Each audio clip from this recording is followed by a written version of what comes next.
우리는 하나님 사람 만들기 프로젝트 시간 우리는 하나님의 은혜를 받으며 하나님의 사람은 이런 모습이어야 하는구나.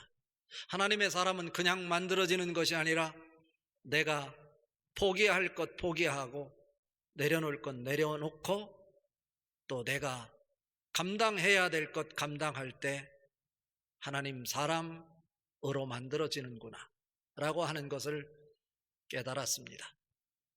오늘 말씀은 다윗이 기록한 시편입니다. 다윗의 시 가운데 우리에게 익숙하게 떠오르는 시가 있습니다. 그것은 시편 23편입니다. 여호와는 나의 목자시니 내가 부족함이 없으리라. 그가 나를 푸른 초장으로 누이시며 쓸만한 물가로 인도하시는 도다 라고 할 때 우리는 낭만적인 상황에 빠지게 됩니다. 메마른 이스라엘의 광야 같은 땅에 흐르는 시냇물, 오아시스, 생수, 사막의 음침한 골짜기 가운데 푸른 초장을 떠올리며 시편 23편을 읽습니다.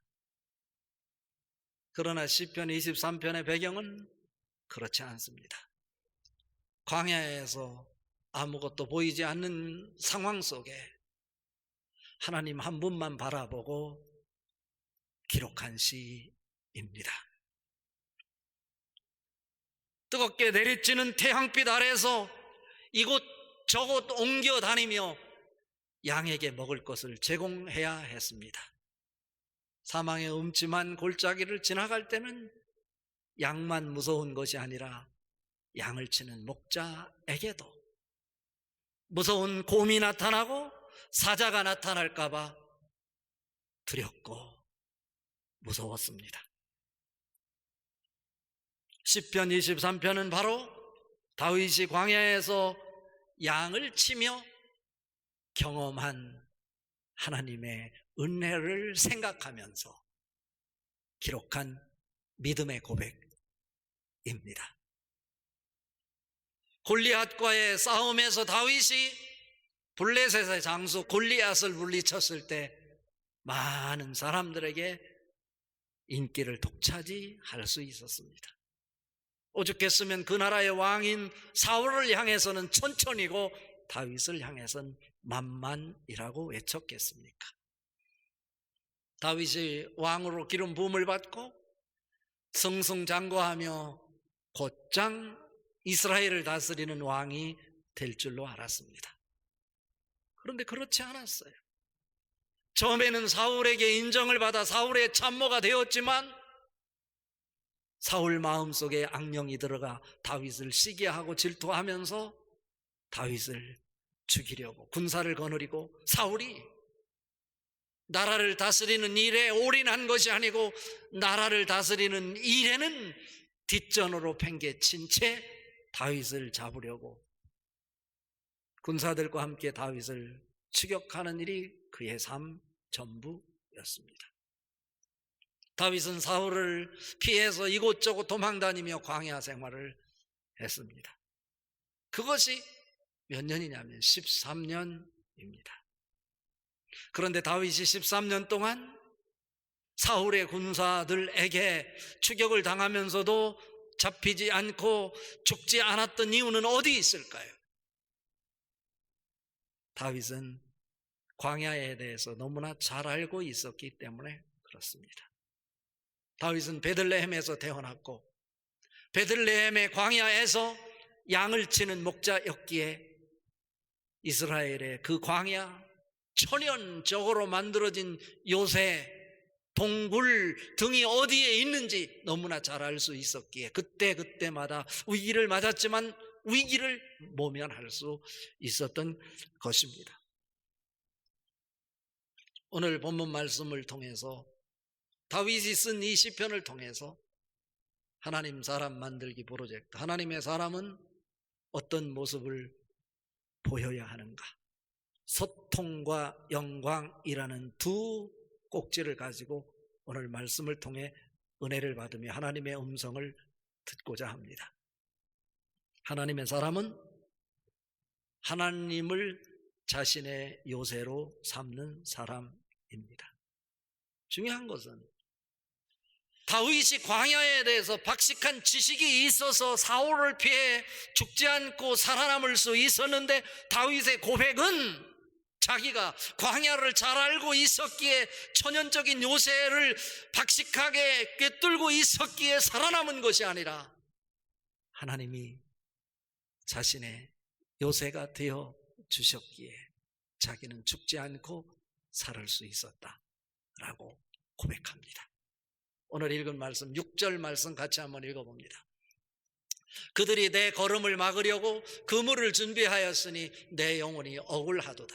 그들이 내 앞에서 웅덩이를 팠으나 자기들이 그 중에 빠졌도다. 여기서 내 영혼이 억울하도다 라고 하는 곳에 주목해 보십시오. 다윗이 가는 곳마다 그물을 쳐놓고 다윗을 죽이려고 합니다. 다윗은 어느 곳도 마음 놓고 자유롭게 다닐 수 없었습니다. 왜냐하면 사울이 그물을 쳐놓고 다윗을 숨겨두는 자, 그 집안을 다 몰살시키겠다. 그러니 다윗을 숨겨줄 수도 없는 것이에요. 이곳저곳 스파이를 세워놓고 다윗이 나타나면 다윗을 고발해야 되는 거예요. 이런 상황 속에서 다윗은 숨 죽이고 살 수밖에 없었어요.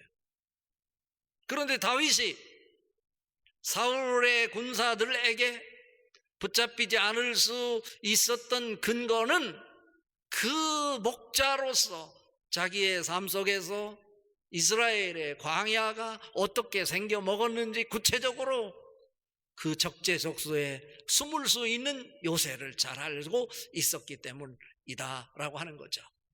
오늘 읽은 6절 말씀에 보면 내 영혼이 억울하도다 라고 표현하고 있는데, 곳곳에 덫을 놓고 다윗을 잡으려고 추격하니 다윗이 자유로울 수 없으니 그 영혼이 억울할 수 있죠.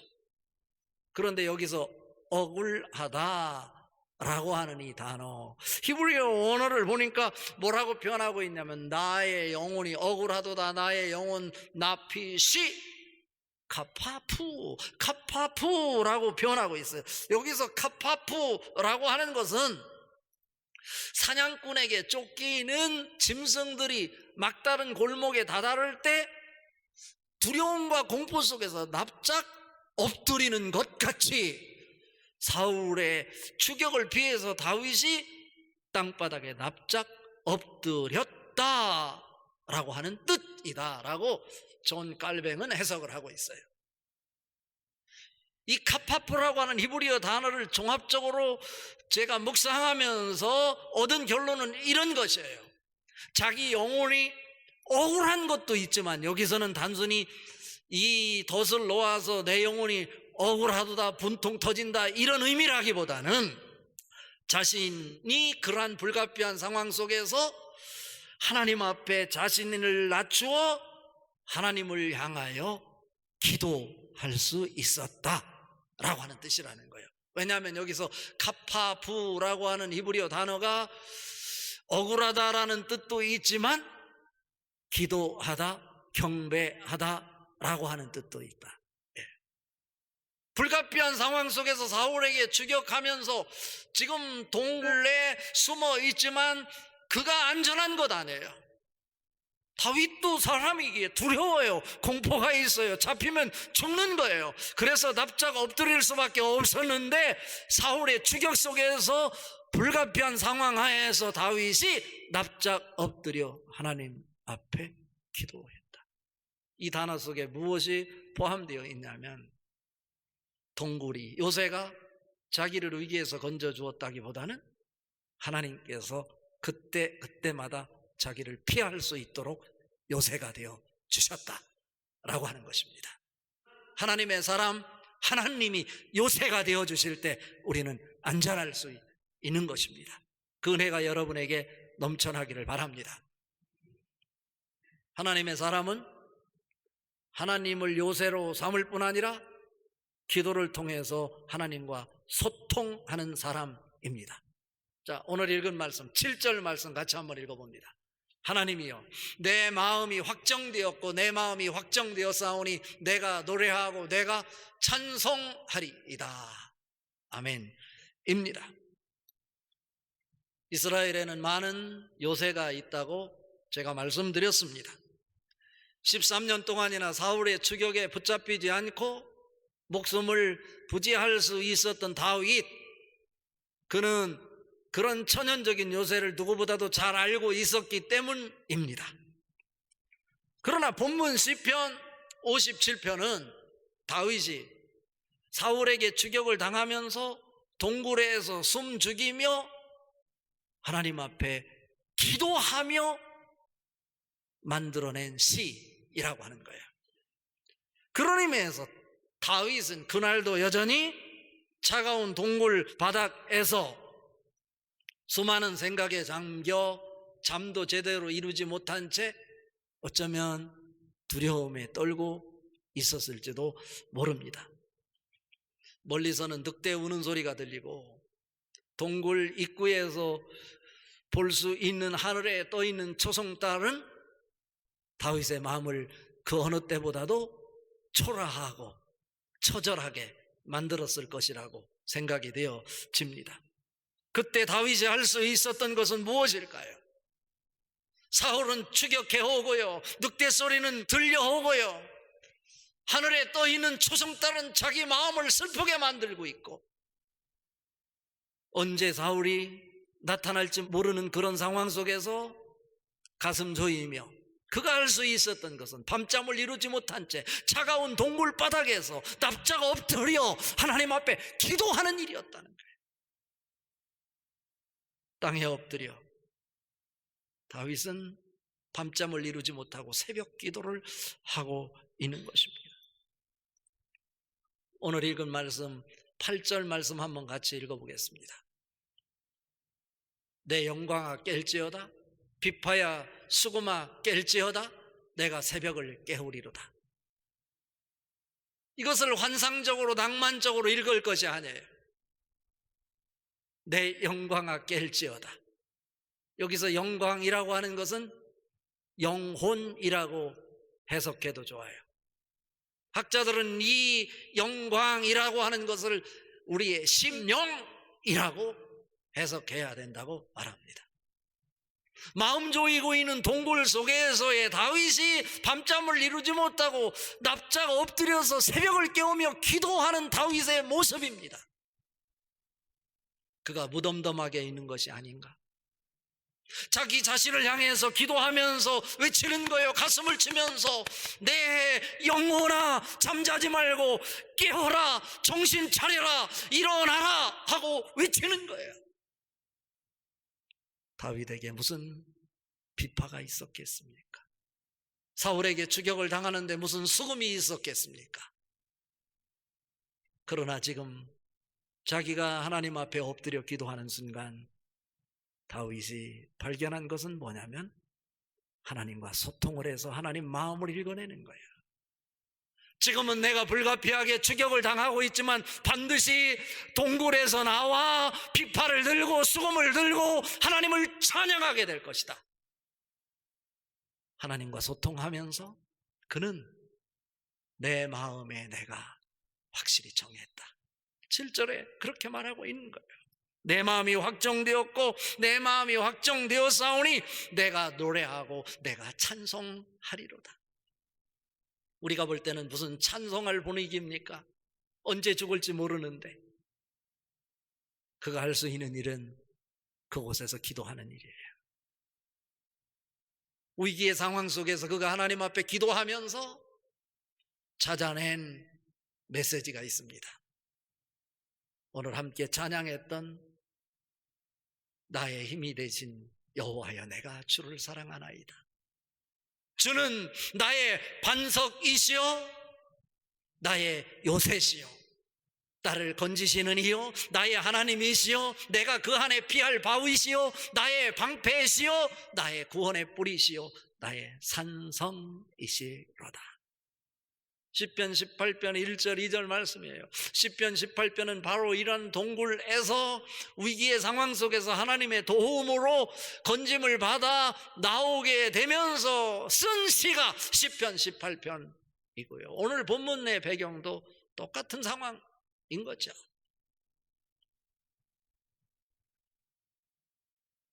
시편 18편 6절에 다윗은 당시의 상황을 이렇게 표현하고 있어요.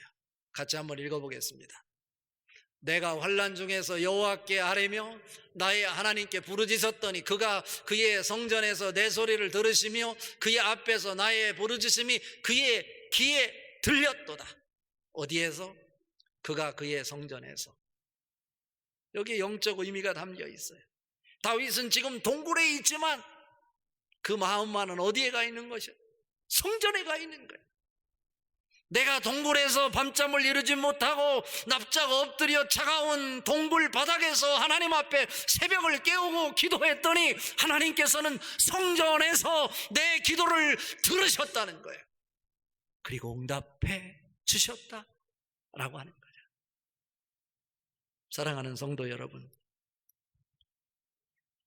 다윗이 13년 동안 죽지 않고 살 수 있었던 것은 그가 천연적인 요새에 대해서 박식한 지식을 갖고 있어서라기보다는 오늘 말씀을 통해 우리에게 보여주는 메시지는 그가 요새 때문에 산 것이 아니라 그가 하나님께 기도했기 때문에 살았다고 하는 것입니다.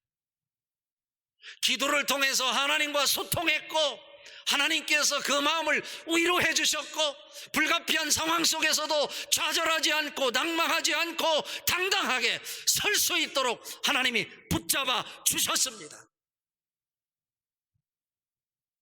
시편 16편 7절 이하에 보면 이렇게 말합니다. 내가 여호와를 찬송하리로다. 그러면서 말하기를 밤마다 양심이 나를 상담해 주고 마음이 나를 가르쳐 준다고 이렇게 표현하고 있어요.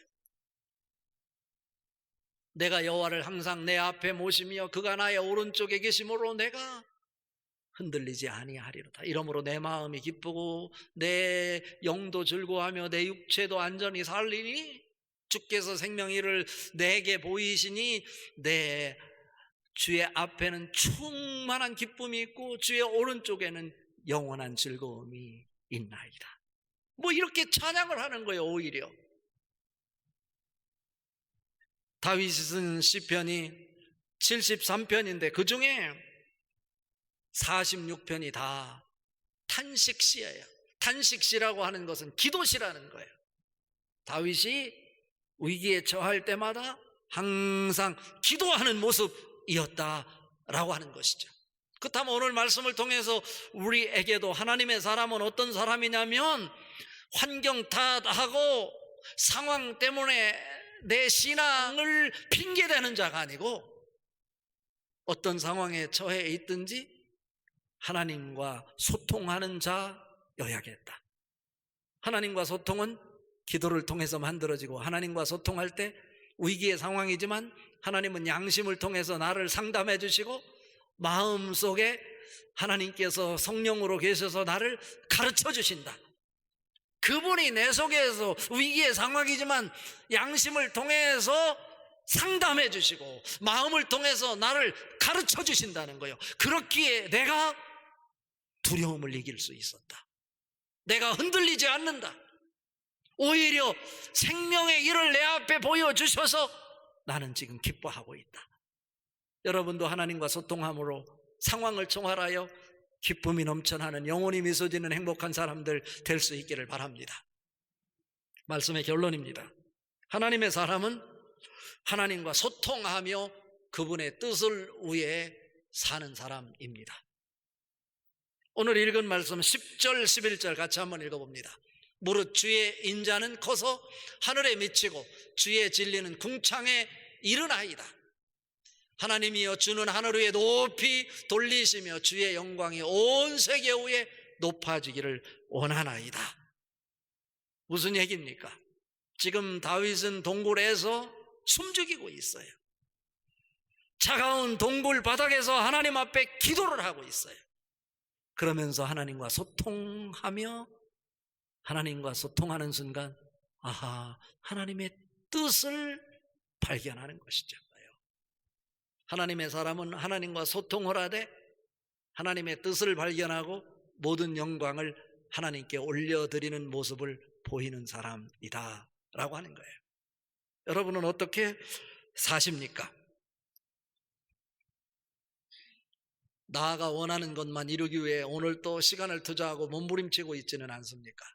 그러나 오늘 다윗의 모습을 통해서 다윗은 13년 동안이나 추격을 당하며 힘든 상황이었지만 우리가 볼 때 고통의 삶, 실패의 삶처럼 느껴지지만 그 인생의 마디마디 속에서 다윗은 하나님과 소통하는 걸 잊지 않았고 하나님과 소통을 통해서 하나님의 뜻을 발견했고 매 순간 하나님께 영광을 돌리는 삶을 살았다라고 하는 것이죠. 그에 의해서 그의 영혼이 늘 기뻐하는 모습을 우리는 발견하는 것입니다. 여러분 얼굴 속에 하늘의 미소가 넘쳐나기를 바랍니다.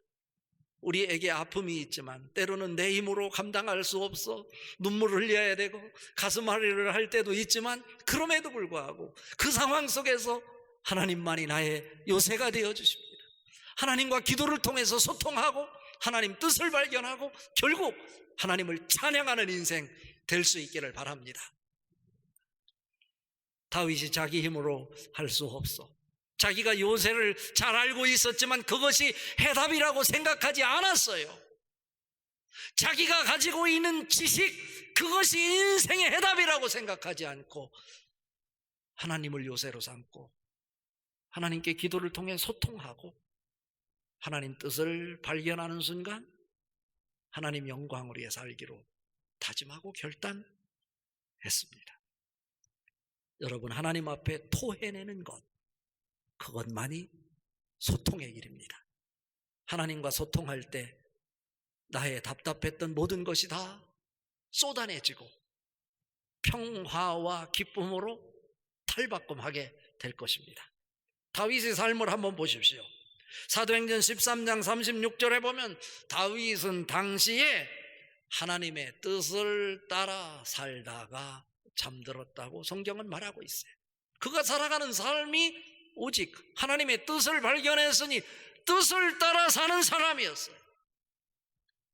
열왕기상 15장 5절에 보면 이에 다윗은 햇사람 우리야 일 외에 평생에 여호와 보시기에 정직하게 행하고 자기에게 명령한 모든 것을 어기지 아니하였음이러라 말씀하고 있어요. 오직 하나님 뜻을 위해 사명자로 살아가는 다윗의 모습이에요. 한때는 실수할 때도 있었지만 그것을 회개하고 나서는 철저하게 하나님 앞에 엎드려 하나님과 소통하며 하나님을 요새로 삼고 그분의 뜻이라면 자기 인생의 모든 것을 내려놓고 하나님 영광을 위해서 산 사람이 다윗입니다. 이런 사람이 바로 하나님 사람입니다. 오늘 2부 예배에 참여한 여러분 모두가 다 아픔이 있지만 내 힘으로 해결되지 않은 것이 있지만 하나님이 요새가 되고 하나님 앞에 기도함으로 기도를 통해 소통을 이루고 하나님의 뜻을 발견하여 그 뜻에 묶여 여러분 인생이 영광을 드러내는 사명자의 인생, 행복한 인생, 기쁨이 넘치는 감동의 삶으로 이어질 수 있기를 주님의 이름으로 축복합니다.